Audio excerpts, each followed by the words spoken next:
Have you ever seen a scrapbook layout so good that you knew you had to recreate it, but you still wanted it to feel 100% like your style? Welcome back to another Scraplift Crafternoon. Today we're taking a layout from another super talented fellow scrapper and putting it through my ultimate test, the 70-30 rule. We're keeping 70% of the core structure and composition, but modifying 30% to bring out my own signature layers, papers, and personal spin. Grab your favourite drink, everyone, settle in, and let's dive into the process. Now we're lifting the lovely McCants today, and I am using some Scrapbook Fantasies older stock. There are bits and pieces of it left in the store, but not too much. So you can adapt it with any paper that you like, but I'm just letting you know that that's where it's come from and that's what I'm using. I love this layout, and it's perfect for the photo. When you see it in a little while, you're going to see why I think it's so good. Now, I'm just inking up the edge of my paper here. I love this spotted background with the ombre effect with the tone on tone. Love, love, love.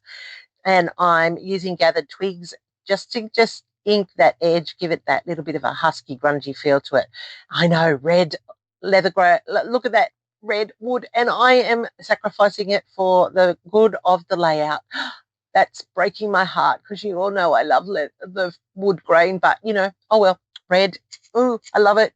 I have got some of it coming into the layout, but you know, sometimes sacrifices are needed for the greater good. I am just laying it down onto the 1-inch frame where I cut out the center for those fussy cut bits that you saw at the very beginning, and I have piled over to the left-hand side here.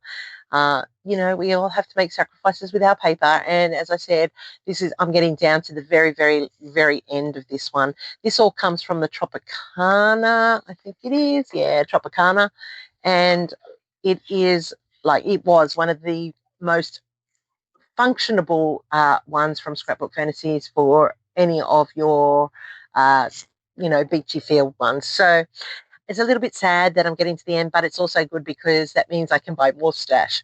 All right, so I have cut this on the cut file machine, my Cricut, and I am trying to layer it up. You know, I'm very, very Gumby when it comes to working with cut files. I have these great ideas in my head, and yeah, no, that just doesn't work. So I cut out the cut file, and then I used it to build the two halves like the original. And Michelle has two halves on her circle in hers. And then I am trying to put it back together again, because that's what you do, isn't it? With these wonderful papers that we have, we cut them apart and put them back together again. That's the beauty of scrapbooking. So I am just gluing down the cut file, and I have sped this part up because it is a bit boring. And, it's one of those functional things you have to do, but, you don't need to spend the whole time watching it.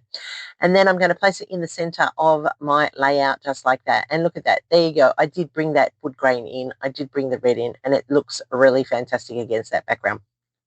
However, I still do need it to pop. So you can see how I have done the same as Michelle. Exactly the same, but different. Same, different. But I am now going to outline the outside of this cut file. I wanted it to just be a little bit different from the base, and silly me, I told you I have a love-hate relationship with glue. I've gone over some glue here and clogged up my pen, which is very annoying.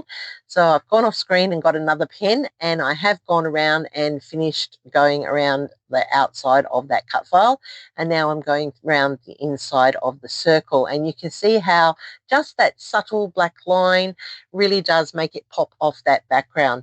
Now I'm putting in some faux stitching here before I move on, and that's because of the layering that's going to happen with the clusters in a moment. It's easier to do the faux stitching on here now as opposed to at the very end like I normally do. So that's a little bit of a switch around for me, but I then decided that I would put it all in, and I have sped it up again for you because you know how to do the faux stitching around the border. And look at that. You can just see already how much that adds and makes the layout stand out. All right, now we get to the fun part. We bring in the photo, and look at this photo. Isn't it amazing? It's of my daughter on Mystery Island, and she is covered in lizards. Yes, that's right. Every time I look at this photo, I think of the old ad for wagon wheels where the iguana says, "Eat the wagon wheel, eat the wagon wheel," instead of eating the iguana. But anyway, these lizards are all over the jungle in the Pacific Islands, and they are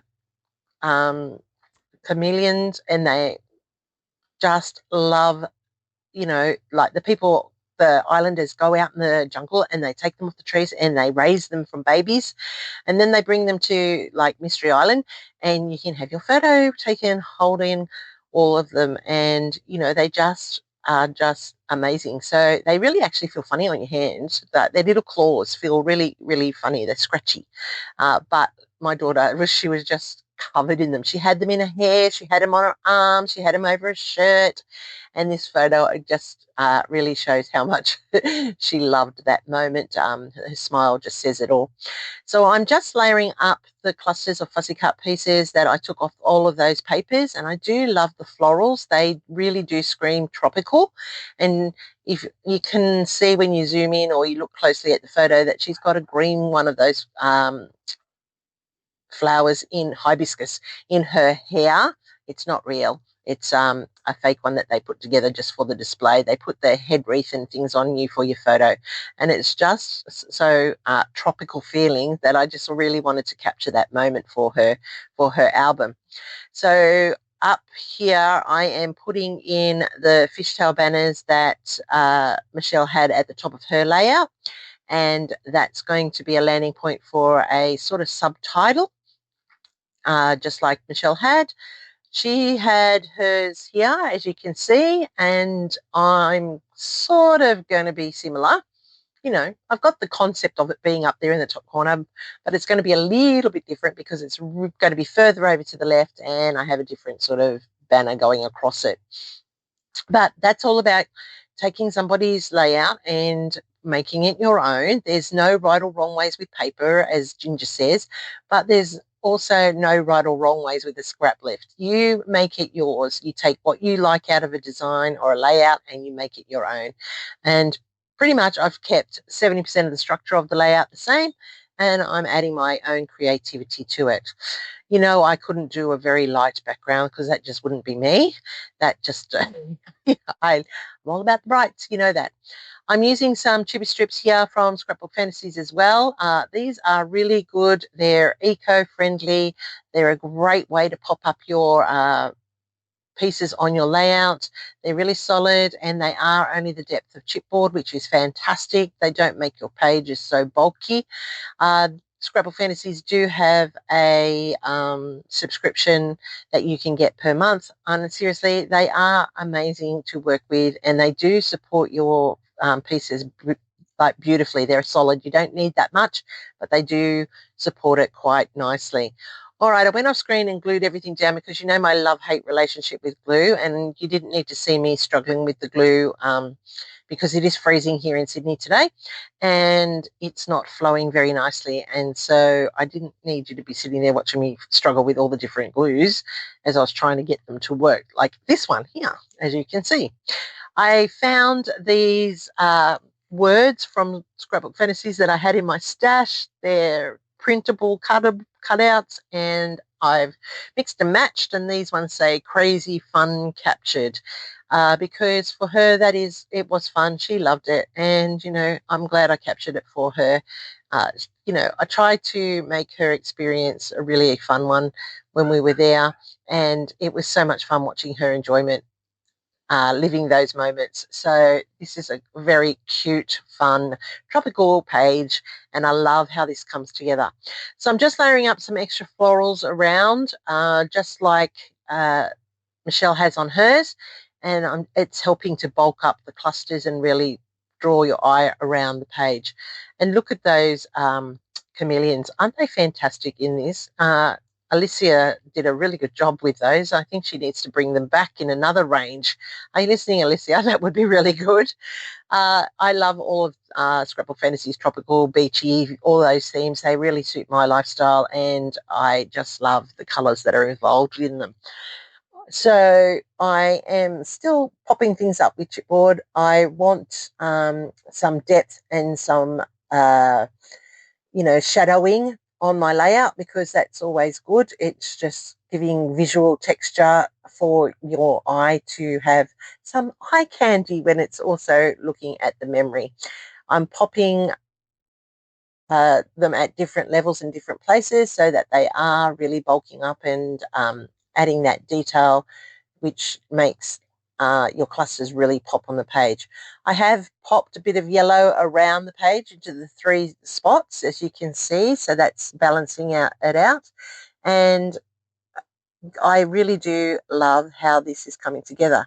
Now, we are scrap lifting for Scraplift Crafternoon. Tara pulls us together every Sunday. There's 10 of us when we all play.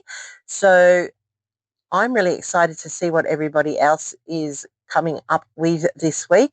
I can tell you that there are people who are stitchers in the group. They love to add stitching, so I'm imagining I'm going to see some circles stitched. There are people who love mixed media like Mel. She's just going to, without a doubt, have mixed media on her background. Then there'll be Tara, who's an expert at layering up her embellishments. Seriously, I love watching her work. And then, of course, all the other girls, they all have their own unique creativity. Like Lisa, she always interprets the layouts uniquely hers, which always amazes me how she works it. But it works for her, and it works great. Now, I was going to use Nuvo drops, but that yellow one is not being very helpful. So then I decided I wanted to go with the softer colours anyway. So I went to the pops of colour, and I've got this light yellow, which I really, really do love. And then I've got a soft aquary tealy colour and a white.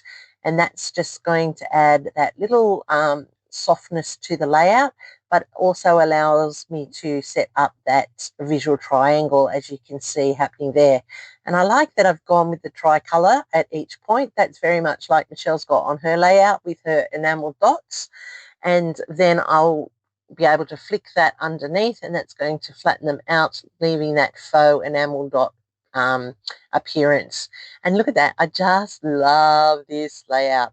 I've been waiting and waiting and waiting to do this photo, and I knew I wanted to use those chameleons. I just had to work out how, and this was the perfect opportunity. I'm just putting down that was Mystery Island and that it was my daughter and she was enjoying her time on here. And then as I'm looking at it, I think I need to just do a little bit more to zhuzh it. So I am going to add some ink splatters, not many, just around the clusters, and I'm going to add some more blue. I really want to bring a bit more blue into it, just because, you know, the blue of the ocean, blue of the sea, blue of the sky, and also my daughter's got some blue on her outfits. That's really tying it all together. And look at that, just magic. Not great at splattering. That would be Mel, if you want to go and see that. Mel is amazing. Don't forget, there is a full playlist. I will have it down below. You can check out everybody who's playing along. What do you think, guys? Did I keep to the 70-30, 70% structure and 30% creativity all my own?